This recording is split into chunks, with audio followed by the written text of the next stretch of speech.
property with a lot of grass and place to go around. How can I say it? Agriculture terrain where Yeah, agricultural, like a farm. Okay, yeah, very ex cool. farm. Yeah. Okay. All right. Well, go ahead and give us that explanation about where you're feeling the pain and what it's doing to you. Okay. So my outside low knee pain on the right side. It started maybe at least 6 months ago. No due to an injury like a pop or crack or something mess up, but it pops up like I don't know. You break down into a wall and it pops up. So nothing crazy, but it's light up and.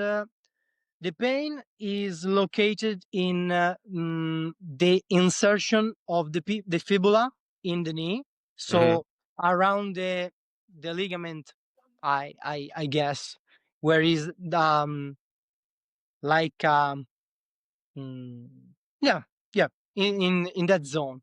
Yep. But my situation is that all the problem in my body on the lower side, on the lower part of my body, are on the right side. All of my problem with the upper body, so from the hips up, are on the left part of my body. From the neck, Yep. traps, shoulder, and everything else. Besides from the QL, I have like a trigger point, a pain in my QL. Yep. So my glute minimus on the right side and the hip I have pain also in my right hip, and I see a lot of time tightness in my right glute med and minimus. So the quads is more stiff than my left side. My ankle mobility, both are not not good. My ankle mobility, due maybe from soccer. I played soccer 11 years when I was young, so maybe not stretching. I my muscle growing up locked down my fascia, and but the situation is that, and that feeling I have in my right knee crease is that there is a mechanical block that I feel that I miss terminal extension in my knee, where is mostly located in the internal side of the knee, this mechanical block. But the pain is outside. So maybe the tissue and the fascia locked up the internal part and is collateral damage the outside of the knee. So As let me stop you real quick. You cannot completely extend your right leg. no, Okay, no, and you're feeling the pain on the outside of your right knee, yeah, on the outside especially of the knee. flexion and peroneal tibial rotation. Hmm. Yeah. Flexion. Flexion is crazy, crazy pain. Wow. Okay, so this totally changes everything. This may be a ghost. I've gotten one person that was like this. Um, there's going to be two places that we're going to have to look. We'll actually also look in a third based off of what you're feeling. But real quick, I know that you sent a voice message for me about the areas that you already smashed. Go ahead and just refresh my memory, just so we don't go over something that you already worked on. Okay. For assessing the knee. Yeah. Okay. For assessing the knee, I smashed all my calf muscles, so gastroc, etc., Yep. Achilles, my foot, of course, hamstring, yeah, hamstring, glutes, especially TFL and glute minimus, Okay. especially because the outside of my hip is very tight. Okay. When you get into that glute minimus, any pain traveling down the leg, or is it just sore right there? Sometimes is a referring pain, but I don't know if they is the glute minimus or the TFL maybe reflect detecting something down there, but not crazy, like lights up in the zone. So there is no direct reflection from my glute minimus to the pain in the knee. Okay. And my quads, as your standard prescription for lateral knee pain, vastus lateralis in Yep. conjunction with gluteus minimus, Yep. and uh, even vastus medialis, so the center of the quads, and doing your glute stretch, high glute stretch to open up the hip and tibialis muscle. My tibialis muscle are, I can say, very weak. I don't know why, but they lights up like crazy even with body weight exercises, like tip raises on the wall with the Mhm. heel on the ground, Yeah. and I smash even my, I don't know what it's called, but in internal lower leg behind the knee, Yeah, the your tibia, soleus, maybe? yeah, Your soleus? soleus, Yep. and the peroneals too, because my peroneals, both sides in the external part of my leg, are so tight. Yeah, and adductor, even adductor. The leg, I do it all. Starting Okay. from the QL, because as we know, as you taught me, fascia is all one block. Where is the when there is a restriction in one point, all that travels around the body. So because on my right side, the first point of tension and like trigger point that I have is my QL muscle, I start every time from there. I release the QL and then I go outside and go down to the leg and doing maybe almost all the leg every time. Yeah. Okay. So it sounds like we have a classic X pattern issue. Like you said, everything on your upper body on the left hand side is creating problems for you. And then we get to that right QL, and the QL is tight. I see your left shoulder is just a little bit high. Yeah. Um, your right QL is tight, and then we start having problems all down the right leg. And this is that classic X pattern issue that I talk about.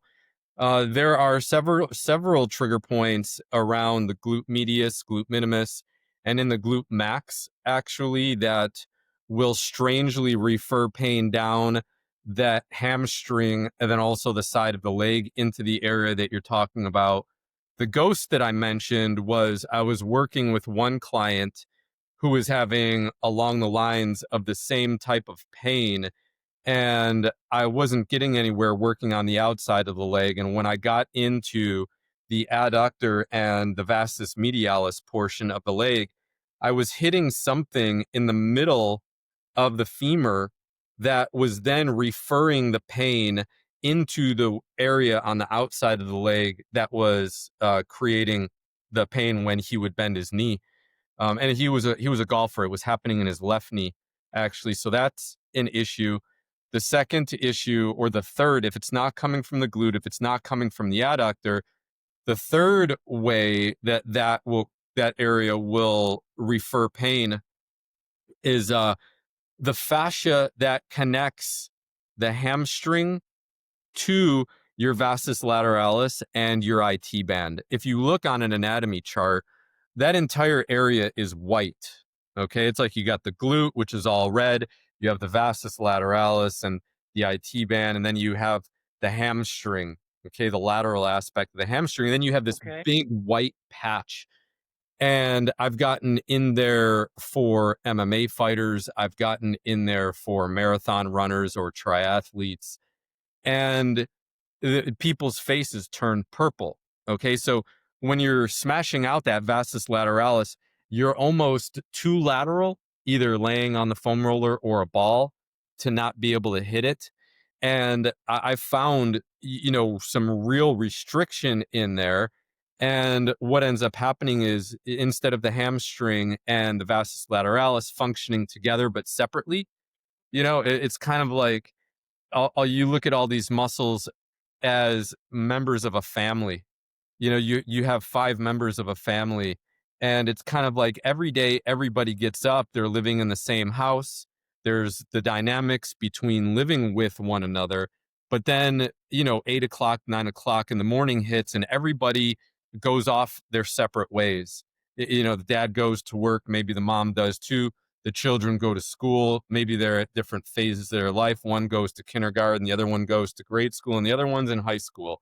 And then they all come back and work together as a unit later on in the day to cook dinner and whatnot. So while we can just sit here and put this blanket representation of, oh, it's fascia, fascia, fascia. Yes, it is fascia. Fascia is creating the restriction, but it's creating the restriction in a subset of muscles. And we need to understand why that is, where it is, in order to release it. And the only way that we find these things out is by applying pressure and testing these areas to see what the body responds with. And we look for two things, like I always tell everybody. Either it should be blissful, okay, where it's like, oh, wow, like that feels so good. We know that the muscle tissue is on its way to being tight when it feels blissful as we're rolling out. If it feels painful, we know that there's a problem, right? If we're Or rolling on it and all we feel is pressure and it's like, I don't really feel too much, then we know that there's not a problem in that tissue. Okay. yeah.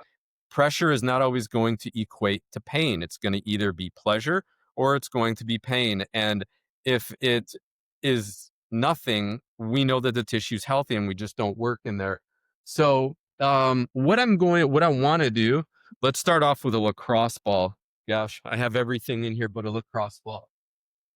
Okay. And do you Um, want, Chris, that I look at you and follow your extraction and yes. Yeah, I got to go all? get the lacrosse ball. I'll be right back. Yeah, no problem.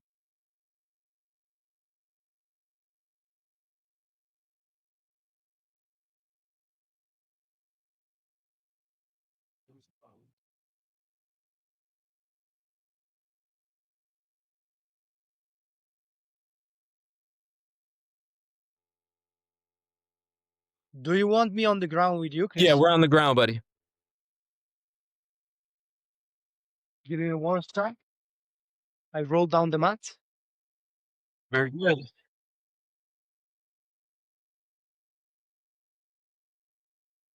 So we're going to start off high on the hip, just below the bone of the pelvis. Okay, we're going to be getting into the glute medius and we're going to be swiping side to side. And I want you to go really, really slow because there's going to be an area between where your glute medius and your glute max kind of connect and overlap. Okay. And when you like, I'm on it right now and I can feel pain, not pain, but I can feel a buzzing going all down the lateral aspect of my hamstring, all the way into exactly where you're feeling that pain.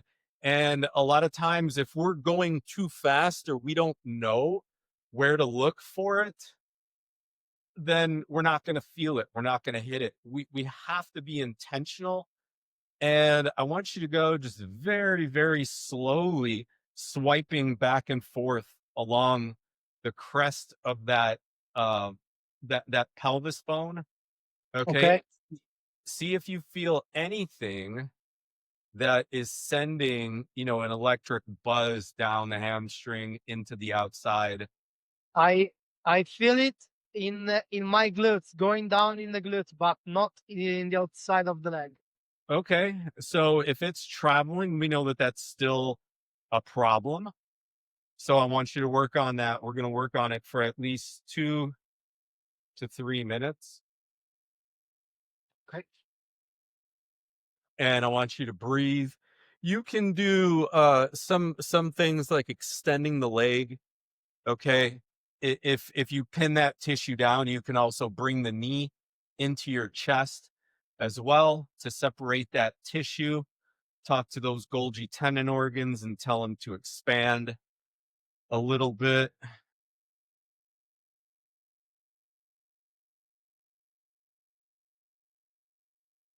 I'm right at the starting of my glute main.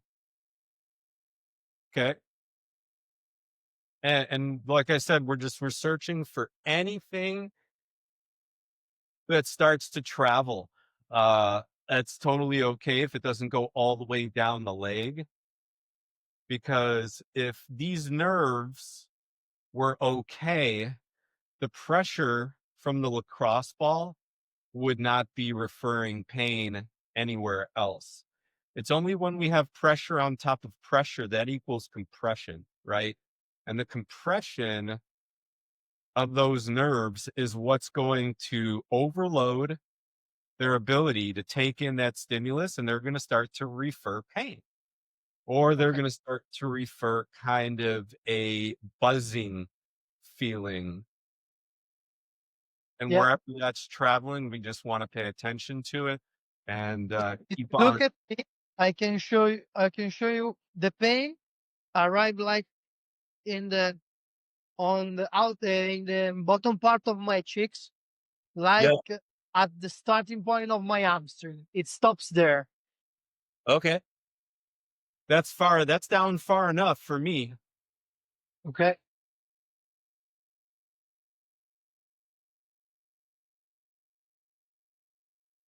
Yeah. The tissue there where I am at is like not sore, but I can feel it that the quality of the tissue is not the same as my glute max. Yep. Very good. So that's an area that we want to work in.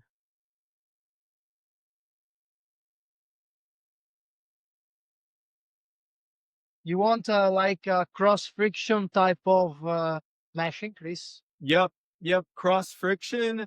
And then when you feel something that is traveling, we're just going to sit there, breathe, and wait for that tissue to stop pulsating. Wait for that stimulus to kind of die down.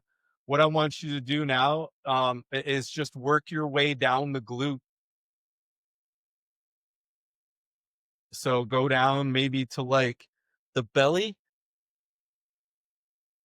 work your way down to the belly of that glute, Okay.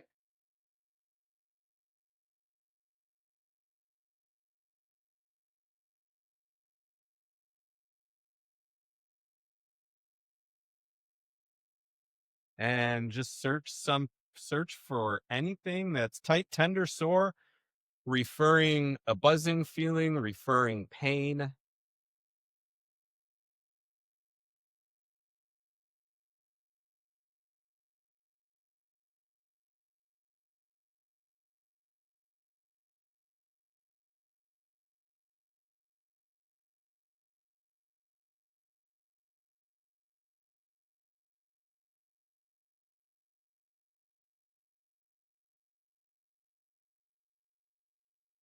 Do you want me to go down in a glute, but remaining in the center or more on the outside? You're going Or to test both. So work in the center. You're actually going to test three different places. I want you to work in the center. Okay. You're going to go along your sacrum as well. Okay. Your coccyx. And then you are going to just swipe. It's kind of like you're erasing a chalkboard, my friend. yeah. So you're just going side to side, nice and slow, nice and intentional. Like if you want to look at me for a second, there's a lot of times where I get on calls like this and I work with people and they're doing this. Okay. Okay. And I'm like, no, no, no, no. That's not what this is about. We need to find these it's kind of like finding a needle in a haystack, right? We Okay. want to move and roll, and we're being very intentional. We're trying to feel that ball everywhere we are rolling, and we're trying to test and see how the tissue responds. Yeah. So we're being intentional about it. And then when we find something, we can maybe move and do a little bit more of a cross friction style where we're going back and forth, back and forth. Okay. In order to break that guy up. Okay. But yeah, this is where things are often missed. I mean, if you if you've done any studying behind trigger points, especially, they can be the size of a pinhead. I mean, they can be so incredibly small, those nodules, where if you're taking even a lacrosse ball, which is kind of the smallest diameter mobility tool we have, Yeah. you could just roll right over it and it doesn't even react. If you're going too fast, if you're being intentional and you're going a little slow, then you apply enough pressure to it over that split second for it to react.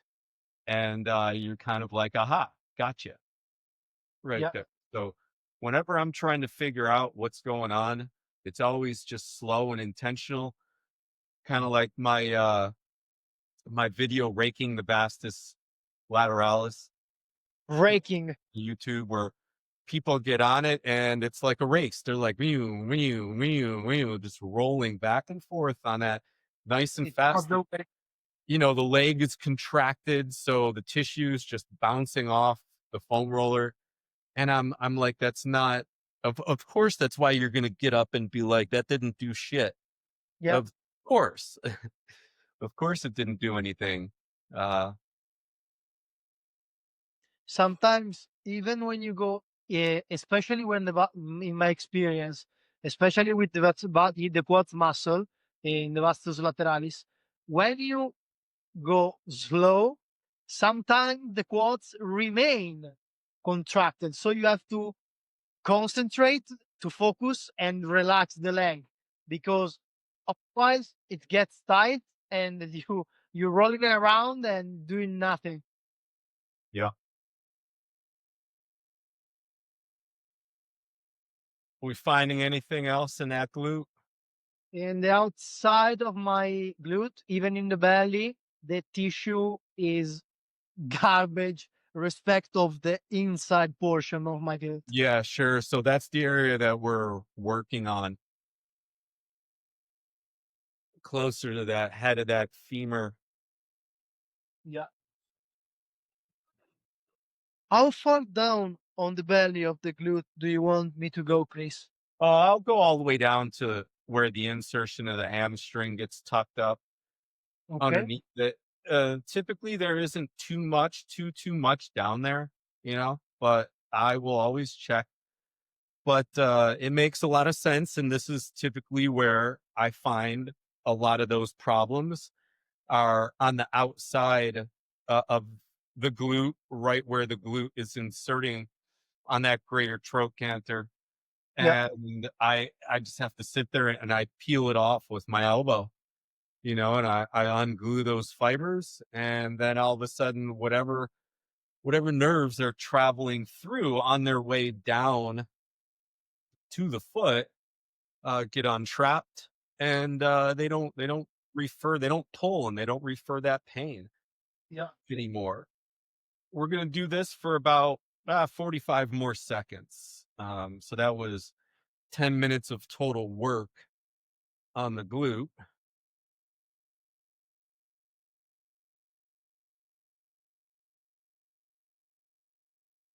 From your experience, Chris, when a person work by themselves doing this mobility work, so what you teach in your books and in your videos, and you said that fascia restructure themselves usually in 3 days, correct? Yeah. But in your experience, when people works on themselves, it takes more time, correct? It depends. It takes more time to heal, but Yeah. if they get a big mobility release, I find that those theories still stand true, where it will take 3 days for the body to kind of calm down and restructure itself before Okay. they're good to go, and keep working again to release more. Okay. So I want you to sit up now and let's check out that glute mobility. And I want to see if it's pulling on the outside of that hamstring. So we're going to do our 75, 90, 120. Okay. stretches. We'll do 5 in each each angle. So we're Okay. going to start off here with a 75. Use your hand to block that foot, push it back, and I want to see how close down we're getting. Do you feel any pulling on the outside of that leg? Yeah, but with the advanced grade 90 and 120, 120 pulls a lot on the outside of the knee. Okay, let's go to 90 now, and I want to see you do just 5 reps all the way down, Okay. nice and low.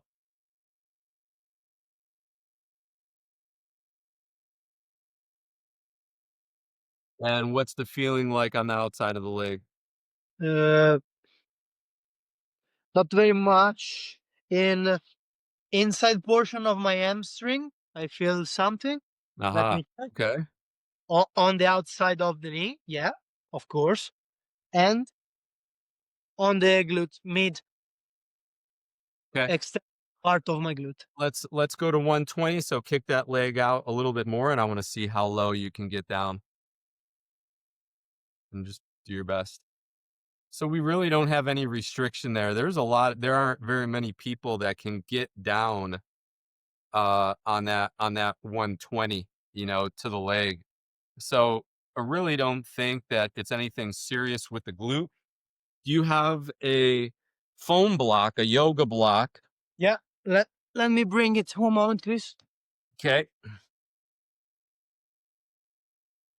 Do you just need, well, yeah, you could bring 2. You could get 2 if you want to get up a little bit higher. I have to. Okay. Okay. Well, let's check out that adductor and that vastus medialis. So we're Yep. going to put it up there. Okay. And once again, we're going to go very, very slowly. And I kind of want you to split the leg in half. Okay. All right. And we're rolling it right down that adductor canal, right where the adductor will meet and tuck itself behind that vastus medialis muscle, the teardrop muscle. And we're going to go nice and slow again. And I want you to pay attention to where the pain is traveling to, or if we're feeling anything on the outside of that leg. Like I said, there's been one time where I was working with somebody and man, I hit something on the interior portion of their thigh. I'm not sure if it was the adductor or the vastus medialis, but it makes sense if that VMO is so tight and it's not allowing you to extend your leg as much as it should.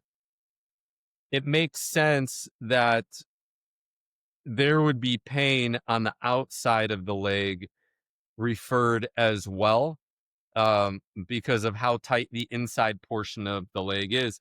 The body always has to keep that balance, right? From outside inside, yes, of Yeah, if course. the interior of the thigh tightens up in an uncontrolled manner, the Yeah. exterior of the thigh is going to tighten up as well.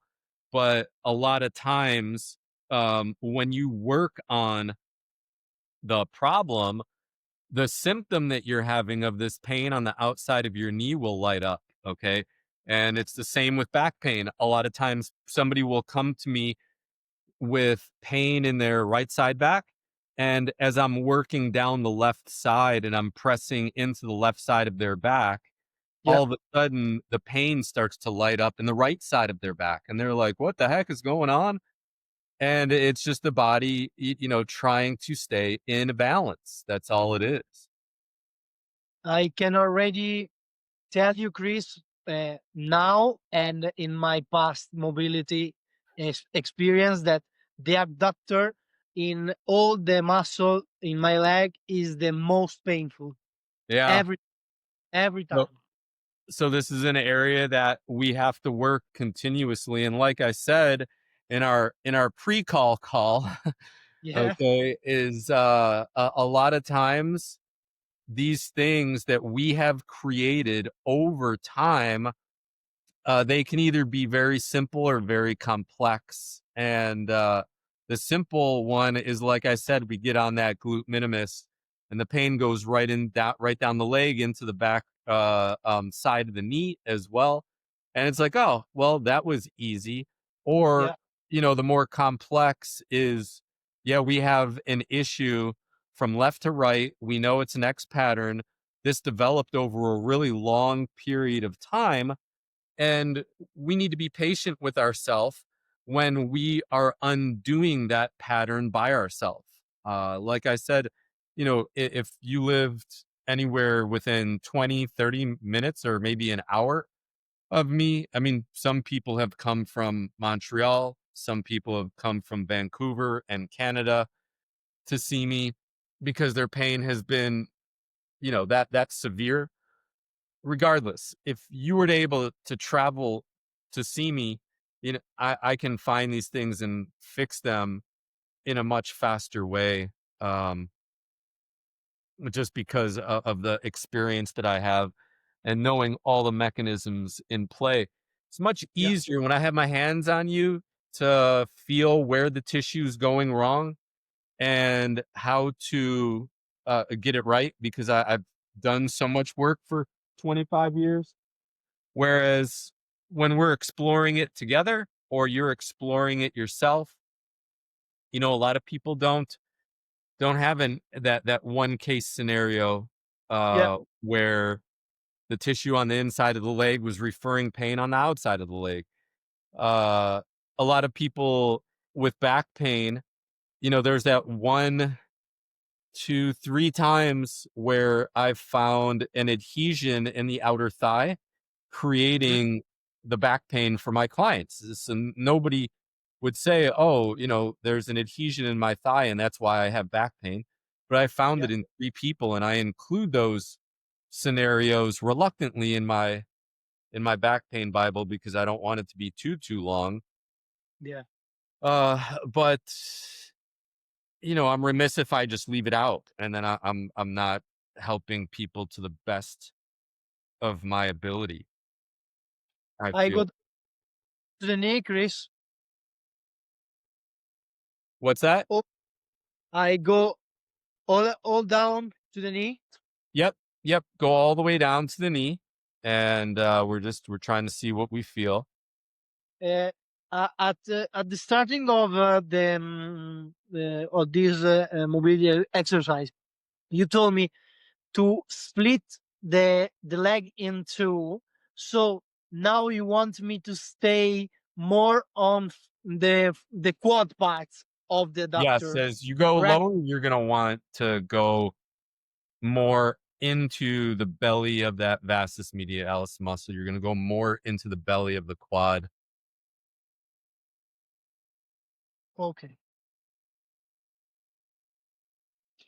This portion of the leg is maybe around a seven. Yeah, seven. Wow, wow. I mean, you can't, you can't question why you have why you have that much pain on the outside of your leg when the inside of your leg is a 7. And we got to look at the quad like a tube, right? Yeah. And in in the real world, a tube is stable on all sides. In the human body, the tube has muscles in the front, muscles in the side, muscles in the back, and then muscles on the other side, right? And so it's got muscles on all 4 points, and then fascia is wrapping all around everything and connecting everything and making sure that it's firing correctly together, but separately. And when we get so much tightness on one side, the body has to make some serious corrections because it can't allow the tracking of the knee to become so unstable, Mhm. right? So we get that much pain on the inside of the knee. That's creating compression and problems. Now the body has to tighten up everything on the outside of the knee so the kneecap is going to fire correctly and remain stable. Or the opposite could be true. It could be the outside tightened up first, and then the inside had to get tight to maintain the correction of movement, or the maintain correct movement, right? Yes. But even me right now, the pain isn't great. The pain is maybe like a 2 right now for me. Um, I did a pretty gnarly leg workout last Wednesday, and my legs aren't sore still, but I definitely can feel with the pressure that it's helping to release something. And I'm right here, almost real close to my knee, and I am feeling a little bit of a slight buzz on the outside over here.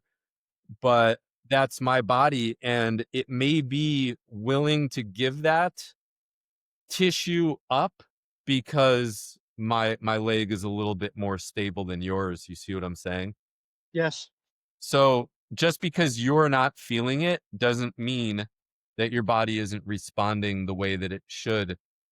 There will come a time where the tightness levels on the inside and outside of the leg become much, much less, where the body is then going to start to refer that sensation, and you're going to be like, oh wow, okay, like there it is. A lot of times these things, it's like, when I work on people's infraspinatus, the rotator cuff muscle that's on the back of the scapula. It's a Okay. fun. Yeah, they'll have that pain in the front part of the shoulder, and they can't sleep, they got pain going down their arm, you I have name it. I And they'll have it. come in, and I'll feel that infraspinatus, and it's just hard as a rock. So I start Yes. grinding on it, and they're laying there just like, okay, like I don't know what he's doing, but I guess if he's working in this area, it's something. And in some cases, Alessio, it'll take me 6 to 8 minutes of grinding on that infraspinatus, and then it comes alive. And all of a sudden, people start jumping off the table. They think that I put like a hot knife into their Yes. shoulder. And I'm like, no, it's just so tight. And those nerves have been dormant for so long because no blood and oxygen is getting into them, that when I get to a specific point where I warm the muscle and the fascia up enough and things start to expand and blood and oxygen gets in there, it's like turning on a light switch. It can Yeah. be completely pitch black, and then you turn on a light and you can see completely fine, right? Nobody would question and be like, how did that happen? But in the body, we're not taught these things. We think that, No. okay, I should be always working where the pain is, or I should just push something and I should feel it. And a lot of times when we've had a problem for such a long period of time, those nerves can be suffocated. Okay. All right. So what I want you to do, what I usually do with this one, do you have spandex on or shorts? Spandex. Okay. So you can keep the spandex down, that's not a problem. But when I have shorts like I have for this one, so now we're gonna be here. Okay. And then what I want you to do is you're just gonna pick your hips up a little bit. Yep. Okay. And we are going to roll in between that vastus lateralis and the hamstring. Okay. So, if we're working on the vastus lateralis, we're like this, right? Yes. And now we want to hit that giant pad of fascia. We're here. Okay. The leg is dead.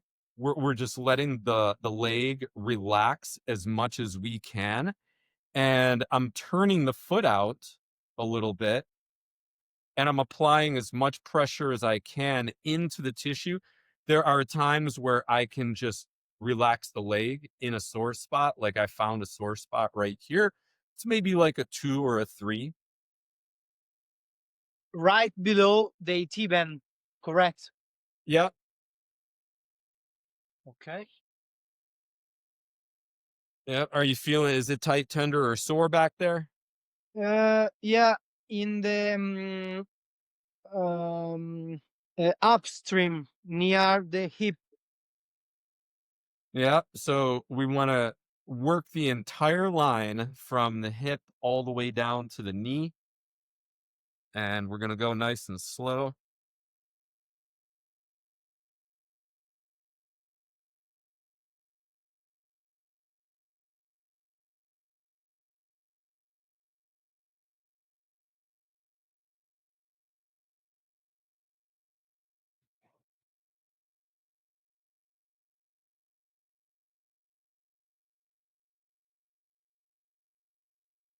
When you're working that tissue, do you feel anything traveling? I'm searching for something. Mm, Not much.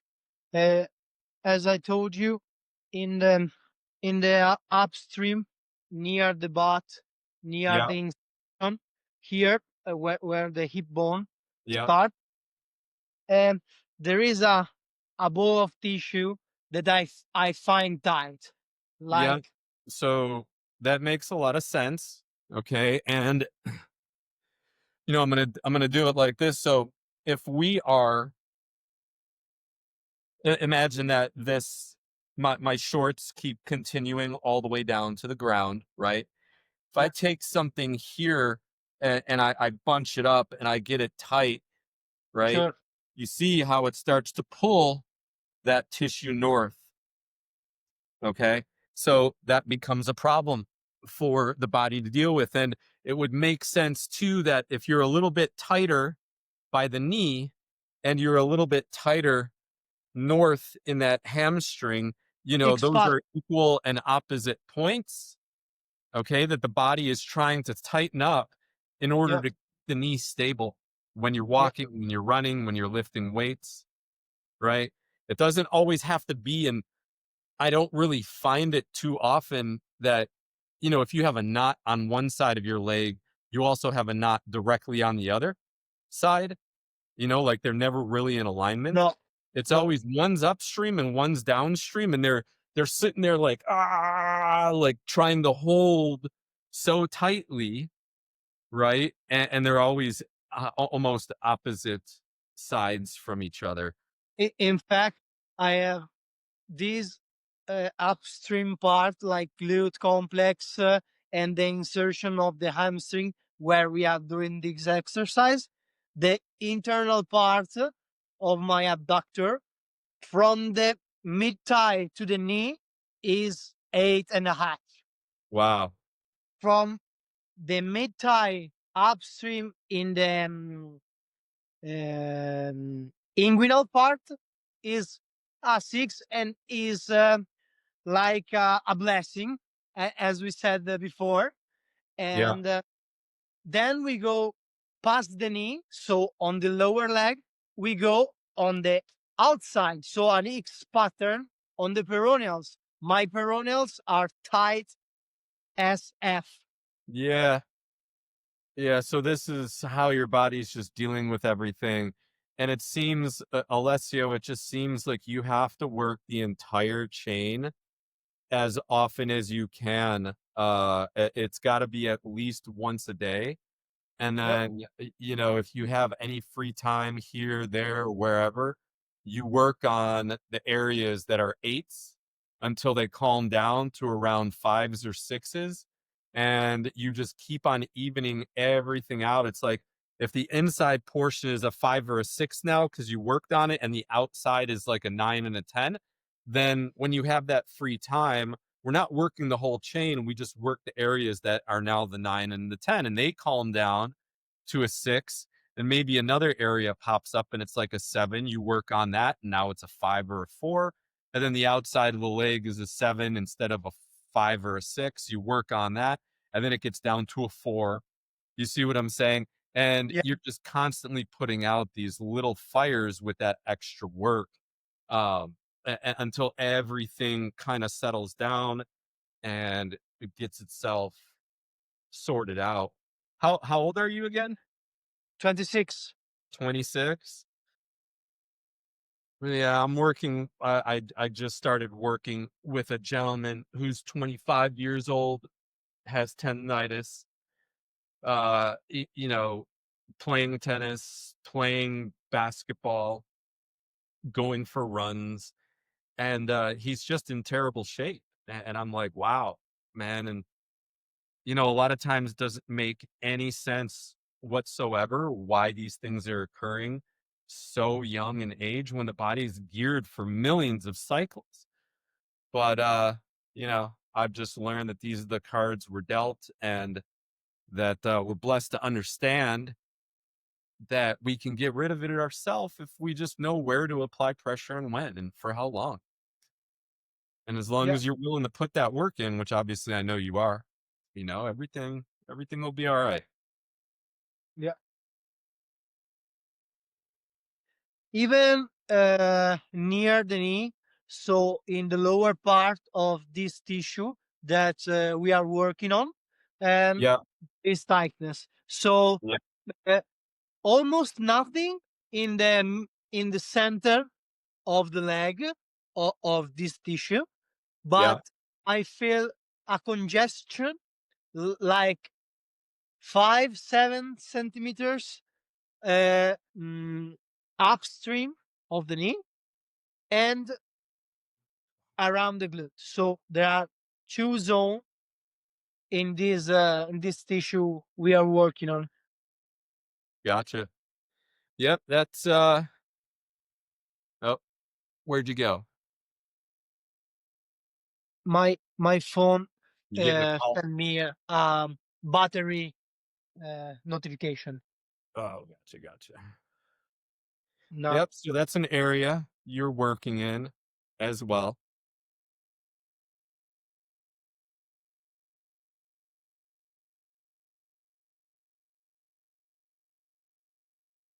But more importantly, the way with which we attack this, the pattern, it is most important. Okay. I fully believe rolling on the glute first. You don't have to stretch. Your mobility is good enough. Okay. Where you do not have to stretch the 75, 90, 120. All right. So just rolling on the glute, searching okay. for anything tight, tender, or sore, or that's referring pain down into the hamstring on the outside of the knee. All right. And then you need to attack the adductor on the inside, attack the also vastus medialis, the quad muscle. And then you're going to work on the outside of the leg. You could even start, Alessio, with Yeah, the glute minimus and yeah. then get the ball and work that fascial aspect between the hamstring and the quad down to the knee.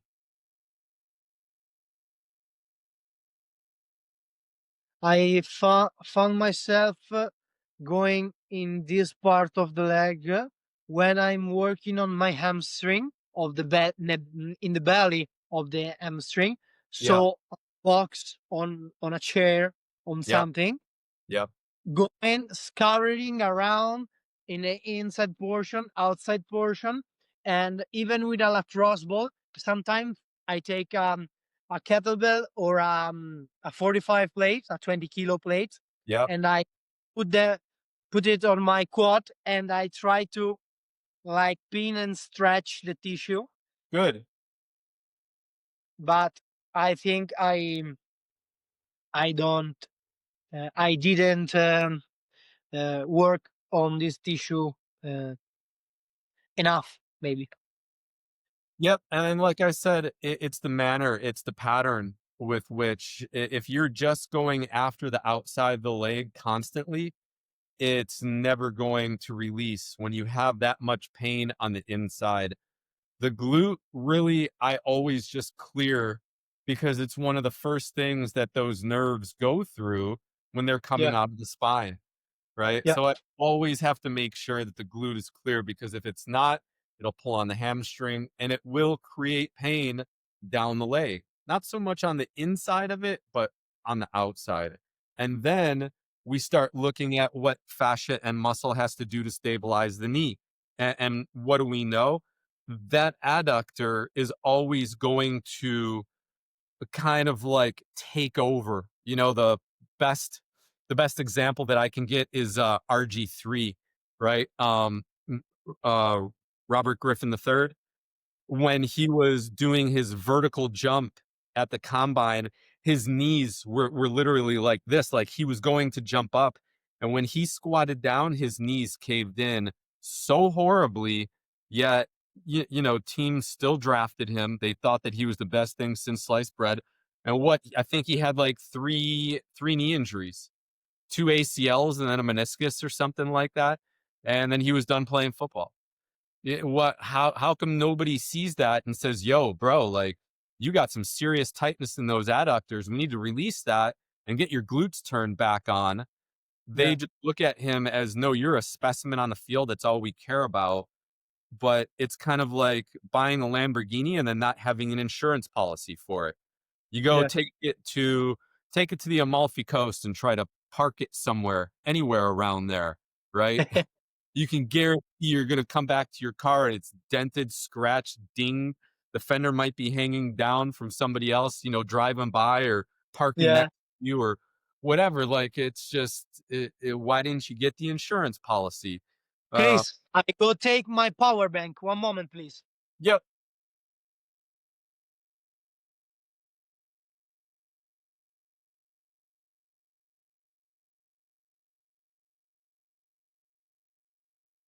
Yeah, it makes perfectly sense. But I can tell you from uh, by the way, I I work on myself with these mobility strategies. Uh, Maybe from the last 2 years, almost one and a half. Starting studying with your books and applying this technique. But I can tell you the abductor are my mm, tightest point in the body for the lower part of my body. Yeah. Uh, yeah, like because the main pain in my body right now, pain. When I talked about pain, is discomfort, aches, something that doesn't feel good, are in the mid back, TMJ head, and knee hip on the right. So Mhm. for the head and TMJ, I know it's the neck, scalene, Yep. and sternocleidomastoid, and it's okay. For the mid back, maybe is the gut, the abs, all the center of the body that pulls, and so the back. The mid back can be your chest too. Okay. If your pecs are very, very tight, I would get on a lacrosse ball up against the wall. Yeah. Okay. And hit that area to see if it starts to release Okay. anything in your upper back for you. If not, a well placed lacrosse ball on the ground or up against the wall. Okay. Will really help that out. But as for today, I really want you to try. Have you did you notice getting up and coming back down, is there a little bit of an alleviation on the outside of that? Yes, there is. Okay. So that's wonderful. That's all we're looking for. The pain needs to change. Even if you got up and you did it, you did that work and said, "Oh, everything is on my left knee now." As long as the pain is changing, I don't Yeah, if you we squatted know down and we you were like, "Oh wow, my ear hurts now." yeah we know we When the hit some. pain is Yeah, when the pain is changing, either it's lessening or going somewhere else, we know that we're on the right track. We've figured out one portion, got that knot to release, Yo, and now wherever there are other knots along the chain, that's where the body points to next and says, rings the bells and says, "Hey, can you come over here and give me some love over here?" can I ask you two questions about this, Yeah. very Yep. quickly? The um the mechanical block that I have in my knee. Do you think it will go by themselves working on the tissue, or I have to do something like the extraction, voodoo Let me flossing. see it. Show me what you're dealing with. So I noticed that when I straighten my leg, you can see it very well. But my left knee goes into full extension and takes them 2, 3, 4 degrees in extension. I don't have, but it goes. The right knee, I feel a block in extension that is located in the internal portion of my knee. So we look at the popliteus and plantaris, and what you're going to do is you're gonna stay. You can put your foot on the ground right here, or one of the other ways that I like to work on it is just in a chair, and you're just going to be poking around and massaging with your fingers back behind the knee. Anytime we get blocked, either in flexion or extension, okay, it's going to be one or two pieces of muscle and fascia contributing to that, and it's either your plantaris or your popliteus muscle. No Back balls, there. no balls, using something like a more soft ball than a lacrosse ball to work on this tissue. Maybe I You can. I like the fingers, buddy. In yeah, all honesty, okay. So behind the knee, yep. okay. I spend some time working on them too. And do you think it's important for me to stretch the abductor uh, after smashing them? I would just do the Van Dams. Yeah. Only Van Damme. Yep. I would just do the Van Dams and breathe and slowly just drop in as low as you could every time, and you'll be fine. Because I noticed, Chris, that when I do the Van Damme stretch, I feel mostly my hamstring than my adductor. Maybe I don't do it well. Maybe No, no, no. Two things. Your adductor could be, or your hamstring could be the tighter aspect of that. Okay. Or the adductor may be attached, like we know, to the hamstring. Okay. They could be glued together. So as you start to try and stretch that adductor, the hamstring comes along for the ride and doesn't like it. And it's like, hey, I'm not really supposed to be going this way when you're stretching that. Okay. And when you tell me that your adductor, the fascia of your adductor is at like an 8 when you're rolling it, that tells me that it's probably glued to the hamstring. okay, Chris. When you do the Van Damme, you keep the quads locked or all the leg relaxed. I keep the leg relaxed. Okay, Yeah. you don't All right. force. Okay. Do your best, buddy, and keep me updated. Thank you so much, Chris. You're welcome, You brother. are amazing, and thank you for this call. And I'll let you know for sure. Right on, man. Have a great Have a rest of your day, and you enjoy Italy, bro. I miss it. you too. I'll wait for you All here. right, bro. Thank you. Thank you so much.